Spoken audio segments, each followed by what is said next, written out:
Welcome to our channel. Anandini MD సీట్లో కూర్చోబెట్టి జీవనకి shock ఇచ్చిన సునంద. అసలు ఇదంతా ఎలా జరిగింది?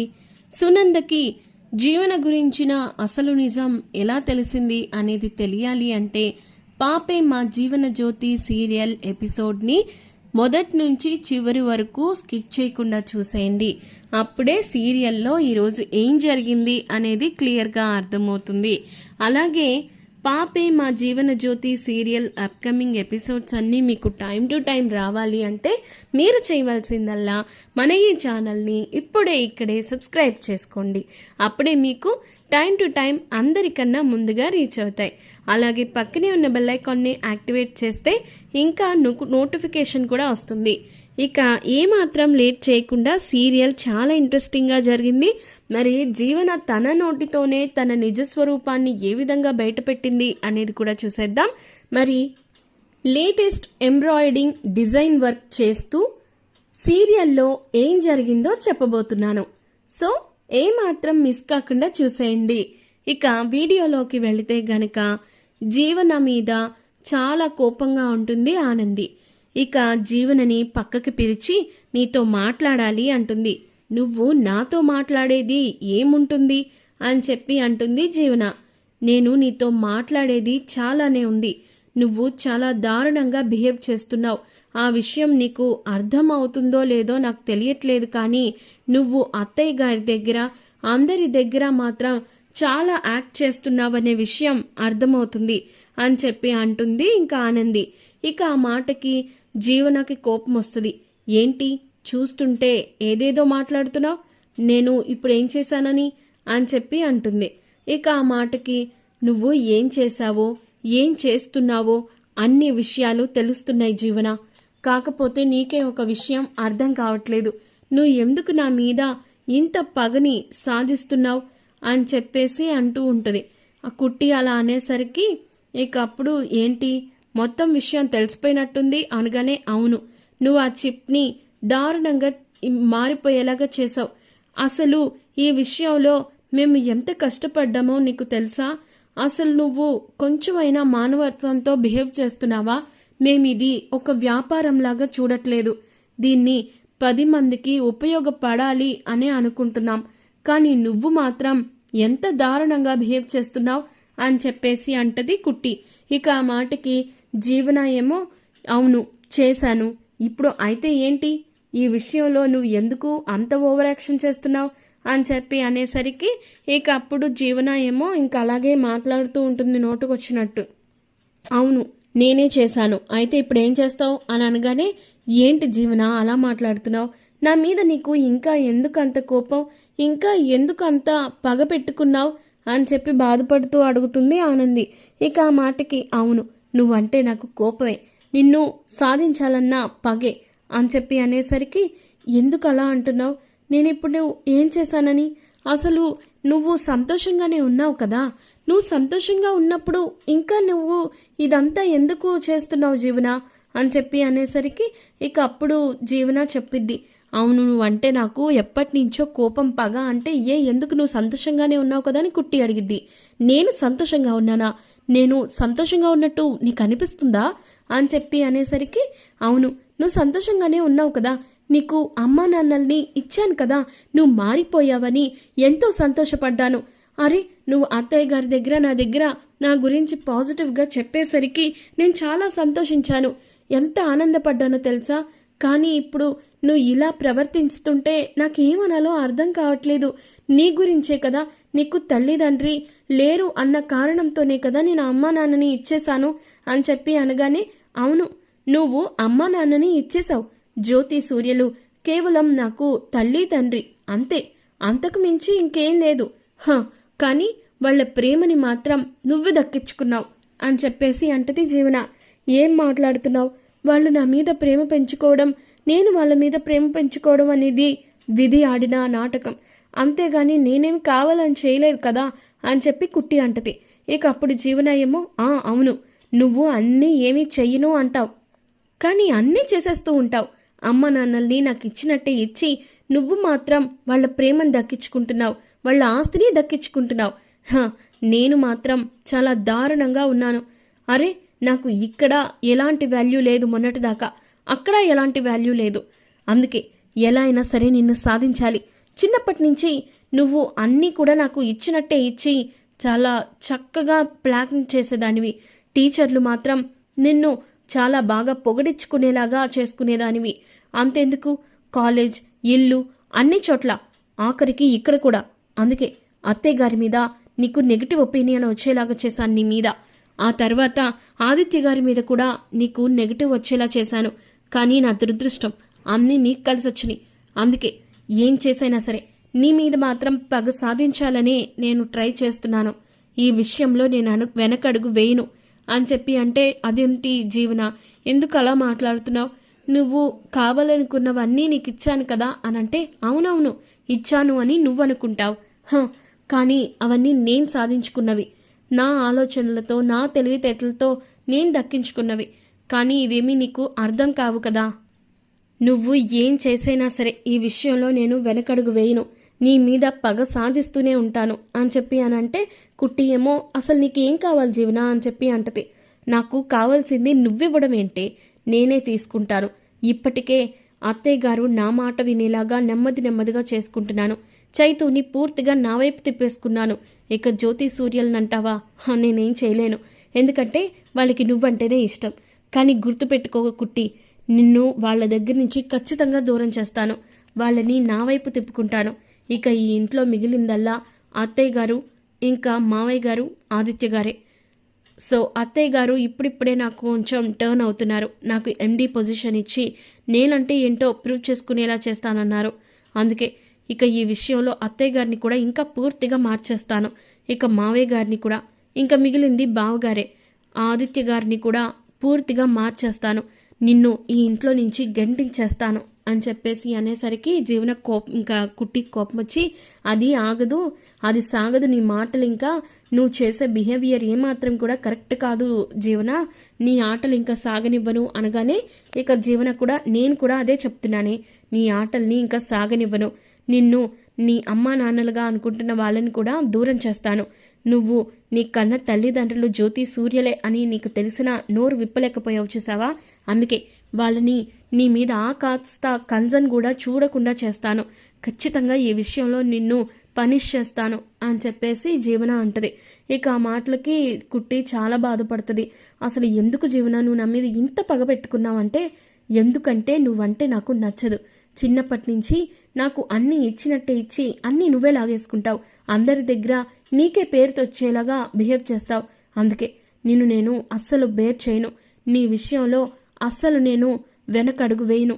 నిన్ను ఎలా అయినా సరే ఈ ఇంటి నుంచి బయటికి గెంటేస్తాను అని చెప్పేసి అంటది ఇంకా జీవన. ఇక ఆ మాటకి కుట్టి ఏం చేయాలి అని ఆలోచిస్తూ ఉంటుంది. ఇక ఈ మాటలన్నీ కూడా సునంద వినేస్తుంది. వినేసి అసలు ఈ జీవన ఏంటి మాట్లాడేది నిజమేనా? కుట్టి ఆనంది అంటే జ్యోతి సూర్యల కన్నబిడ్డ. మరి ఎందుకు నోరు మూసుకుంది? ఎందుకు ఇన్ని మాటలు పడుతుంది? తనని నేను ఎన్ని రకాలుగా బాధ పెట్టినా ఇంతలాగా మౌనంగానే ఉంది. మరోపక్క ఇక జీవన ఈ చిప్ని విషయంలో కూడా సక్సెస్ కానివ్వకుండా ప్లాన్ చేసిందా? అందుకే వాళ్ళకి నెగిటివ్ ఎదురైంది. కానీ ఆనంది తెలివితేటలతో ముందుకు వెళ్ళింది. ఆదిత్యని సక్సెస్ అయ్యేలా చేసింది. నేనే ఇన్నాళ్ళు ఇంకా తప్పుగా అర్థం చేసుకున్నాను ఆనందిని. అయ్యో భగవంతుడా, ఎంత తప్పు జరిగింది నాయనా. ఇక ఈ విషయంలో జీవనాన్ని వదిలిపెట్టకూడదు అని చెప్పేసి ఇంకా ఆలోచిస్తూ ఉంటుంది. ఎలా తనకి బుద్ధి చెప్పాలా అని చెప్పేసి సునంద అయితే ఇక మరుసటి రోజు ఉదయం ఏమో ఇక క్లయింట్స్ ఆఫీస్కి క్లయింట్స్ వాళ్ళు ఫోన్ చేస్తారు. ఫోన్ చేసి మొత్తం జరిగిందంతా చెప్తారు. ఇక జరిగిందంతా చెప్పేసరికి ఇంకొకసారిగా సునంద కోపం వస్తుంది. కోపం వచ్చి జీవన అని చెప్పి గట్టి కేకలే వస్తుంది. జీవనం వస్తుంది. ఏమైంది అత్తయ్య, ఎందుకు అంత గట్టిగా అరుస్తున్నారు? నార్మల్గా పిలిచినా కూడా నేను వస్తాను కదా అని చెప్పేసి అంటది. ఇక ఆ మాటకి ఇంకా కోపం వస్తుంది సునందకి. రాత్రి జరిగిందంతా కూడా గుర్తు చేసుకుంటుంది. గుర్తు చేసుకొని, అసలు ఏం చేస్తున్నావు, నీకేమైనా అర్థమవుతుందా? నీకు కంపెనీ వాళ్ళు మెయిల్ పెట్టారా? నీకు క్లయింట్స్ నుంచి మెయిల్ ఏమైనా వచ్చిందా అని చెప్పి సునంద అందరి ముందు అడిగిద్ది. అడిగేసరికి ఇంకప్పుడు అవునత్తయ్య వచ్చింది, కానీ నేను అనగానే నువ్వు రిప్లై ఇచ్చావా లేదా అని చెప్పి అనగానే ఇవ్వలేదు అత్తయ్య అని జీవన అంటుంది. ఇక ఆ మాటకి ఏంటి ఏం మాట్లాడుతున్నావు, నీకేమైనా అర్థమవుతుందా, క్లయింట్స్ మెయిల్ చేస్తే రిప్లై ఇవ్వకుండా నువ్వు బిహేవ్ చేయడం ఏంటి, ఇదేం కరెక్ట్గా లేదు అని చెప్పి అంటది. ఇక ఆ మాటకి అది కాదత్తయ్య, అది ఏంటంటే విషయం ఏంటంటే అది మన దగ్గర మెటీరియల్ ఇంకా రెడీ అవ్వలేదు అని చెప్పి అనేసరికి ఇంకా ఒక్కసారిగా షాక్ అయిపోతుంది సునంద. మెటీరియల్ రెడీ అవ్వకపోవడం ఏంటి, నువ్వు ఏం చేస్తున్నావో నీకేమైనా అర్థమవుతుందా అని చెప్పి అంటే అది కాదత్తయ్య, మెటీరియల్ టైంకి ప్రిపేర్ అవ్వలేదు, అందుకే వాళ్ళకి రిప్లై ఇవ్వాలంటే భయం వేసింది, అందుకే రిప్లైని అవాయిడ్ చేశాను అని చెప్పి అనగానే చూడు, మనం పని చేసినా చేయకపోయినా వాళ్ళకి ఏదో ఒక సమాధానం అయితే చెప్పి తీరాలి కదా, నువ్వు ఆ పని ఎందుకు చేయలేదు అని చెప్పేసి తిట్టిద్ది. తిట్టేసరికి ఇంకప్పుడు ఏమనాలో అర్థం కాక ఇంకప్పుడు సరే అయితే నువ్వు అసలు నీకు ఇలా కాదు బుద్ధొచ్చేది, నీ పని చెప్తాను అని చెప్పేసి తిట్టిద్ది. అసలు ఇప్పుడు ఏం చేయాలో కూడా అర్థం కావట్లేదు, నీ వల్ల ఇప్పుడు కంపెనీకి ఎంత పెద్ద నష్టం వచ్చిందో తెలుసా, వాళ్ళకి రిప్లై ఇవ్వకపోవడం వల్ల, టైంకి మెటీరియల్ సెండ్ చేయకపోవడం వల్ల మనకి ఎంత పెద్ద పేరు వస్తుందో తెలుసా అని చెప్పేసి ఇంకా బాధపడేసరికి ఇంకప్పుడు ఇంకా ఏం చేయాలో అర్థం కాక జీవన అయితే సైలెంట్గా ఉండేసరికి ఇంకా సునందకి ఇంకా కోపం వస్తుంది. అసలు నువ్వు ఇక్కడి నుంచి వెళ్ళిపో, నువ్వు ఇవాళ నుంచి ఆఫీస్కి వెళ్ళడానికి వీల్లేదు, నీ వల్ల కంపెనీకి ఎంత పెద్ద కోట్లలో నష్టం వచ్చింది, దానివల్ల ఎంప్లాయీస్కి ఇప్పుడు శాలరీ ఇవ్వలేని స్థితికి వచ్చేసాం మనం, నీ చేతికి నేను ఎండీ సీట్ని ఇచ్చి నేను ఎంత పెద్ద తప్పు చేశానా అనిపిస్తుంది అని చెప్పేసి ఇక బాధపడేసరికి ఇంకా అలాగా తర్వాత ఏం చేయాలి అని ఆలోచిస్తుంటే శశికాంత్ వస్తాడు. శశికాంత్ వచ్చి ఎందుకు సునంద అలాగున్నావు అంటే, ఎందుకో మీకు తెలీదా, చూసారా ఆ రాక్షసి ఏం చేసిందో, అసలు ఎంతలాగా నమ్మకం పెట్టుకున్నాను నేను, కానీ ఈ రోజున మొత్తం ముంచేసింది మనల్ని అని చెప్పి అంటే, అసలు నీకు విషయం అర్థం కావట్లేదు, తప్పు చేసింది జీవన కాదు అని అంటాడు. అనేసరికి ఏం మాట్లాడుతున్నారండి, తప్పు చేసింది జీవన కాదు అంటారేంటి, అదే కదా అని అంటే, అదే కాకపోతే దానివల్ల సమర్థత లేని వాళ్ళకి నువ్వు ఆ సీట్ని అప్పచెప్పి నువ్వు తప్పు చేసావని చెప్పి శశికాంత్ తిడతాడు సునందని. ఏంటండి మీరు అనేది అంటే, అవును, అలాంటి అర్హత లేని వాళ్ళకి సీట్ని ఎండీ సీట్ని ఎవరైనా ఇస్తారా, అలాంటి వాళ్ళని కూర్చోబెడితే రిజల్ట్ ఇలాగే ఉంటుంది, కాబట్టి తప్పు చేసింది నువ్వే అని చెప్పేసి అంటాడు శశికాంత్. ఆ మాటకి నిజమే కదా, ఇదంతా నేనే చేశాను, నేను ఎవరి మీద ఆదిత్య మీద కోపంతో దానికి తీసుకెళ్లి ఆ సీట్ని అప్పచెప్పాను, ఇప్పుడు అదేమో మన కొంప ముంచింది అని చెప్పేసి తిట్టుకుంటుంది సునంద.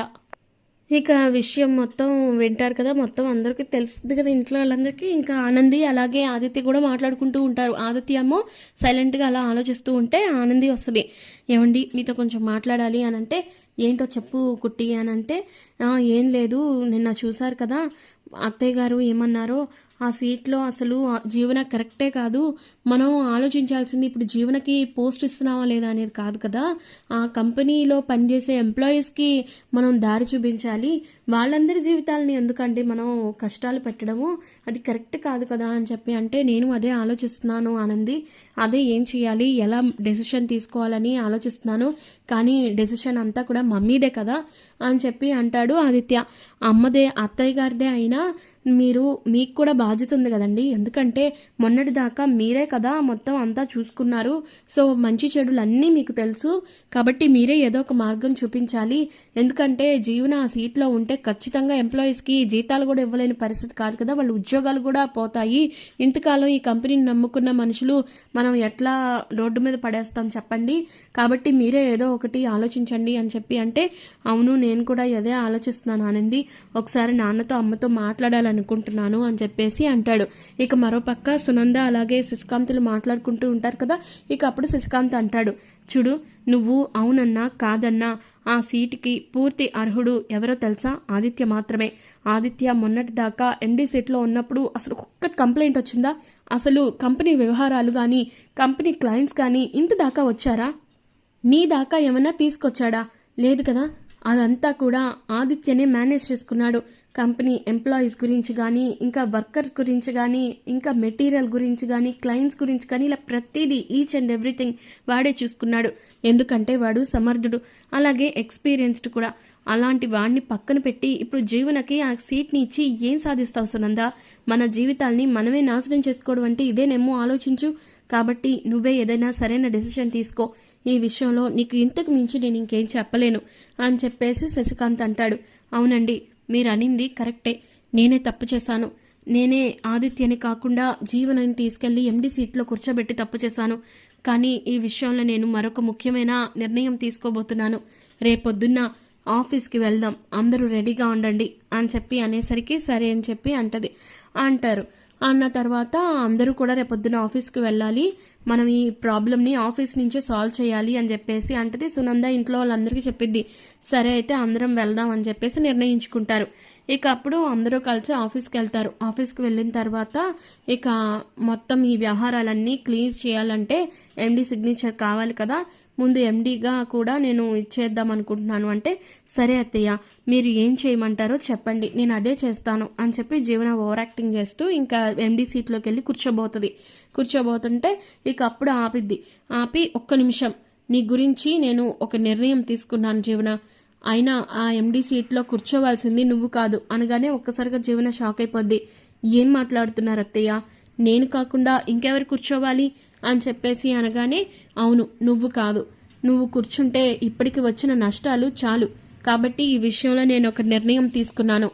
ఏం మాట్లాడుతున్నారు అత్తయ్య అని అనగానే, అవును నీకు అసలు ఆ హోదా కానీ ఆ అర్హత కానీ రెండూ లేవు, నేనే తప్పు చేశాను, నిన్ను తీసుకెళ్లి ఆ ఎండీ సీట్లో కూర్చోబెట్టి ఈ ఎండీ సీట్లో కూర్చునే అర్హత కానీ హోదా కానీ ఒకే ఒక్కళ్ళకుంది, అది ఎవరో కాదు ఆనంది అనగానే జీవనకి ఒక్కసారిగా షాక్ అవుతుంది.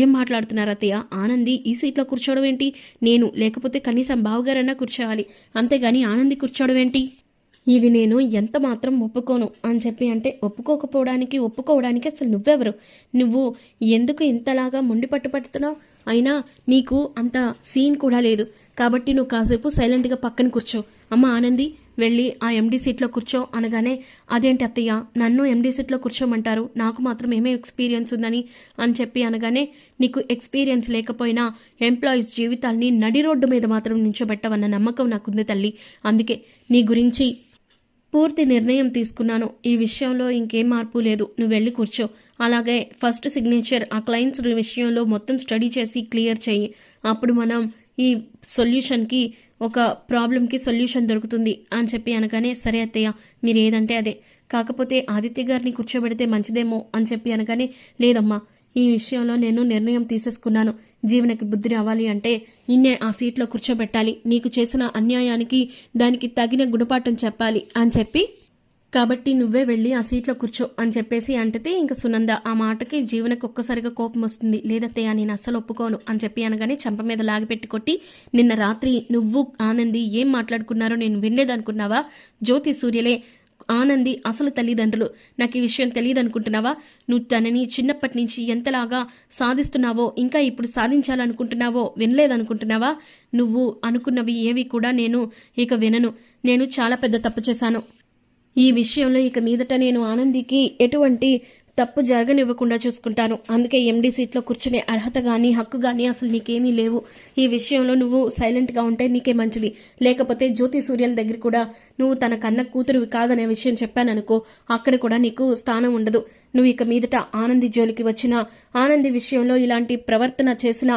నేను చూస్తూ ఊరుకొని గుర్తుపెట్టుకో, నిన్ను ఖచ్చితంగా శిక్షించే తీరుతాను, ఈ విషయంలో ఇంక ఏ మార్పు లేదు, నీకు రోజులన్నీ అయిపోయాయి, నువ్వు చేసిన తప్పులన్నిటికీ ఇక ఎండ్ కార్డ్ పడాల్సిందే జీవన, నువ్వు ఇప్పటి వరకు నేను ఎన్ని చేసినా ఏం మాట్లాడలేదు, కానీ ఇక మీదట అలా కాదు, నువ్వు చేసిన తప్పులు పాపాలకి ఇక చెల్లు, ఇక ఈ విషయంలో ఎలాంటి మార్పు లేదు, కాబట్టి నువ్వు ఇక మీదట ఆనంది జోలికి రాకూడదు, జోలికి వచ్చావో వచ్చినట్లు నాకు అనిపించినా కూడా నిన్ను క్షమించే ప్రసక్తే లేదు, గుర్తుపెట్టుకో అని చెప్పేసి ఇంకా ఆనంది ఇంకా జీవనకి సునంద ఆ విధంగా షాక్ ఇస్తుంది.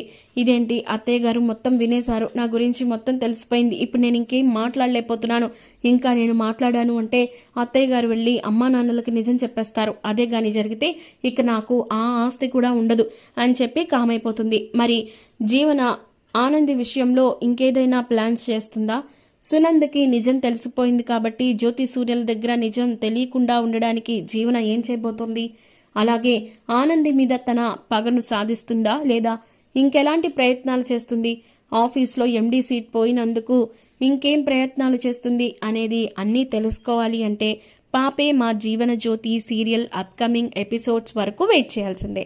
మరి మీరు చేయాల్సిందల్లా మన ఈ ఛానల్ని ఇప్పుడే సబ్స్క్రైబ్ చేసుకోండి.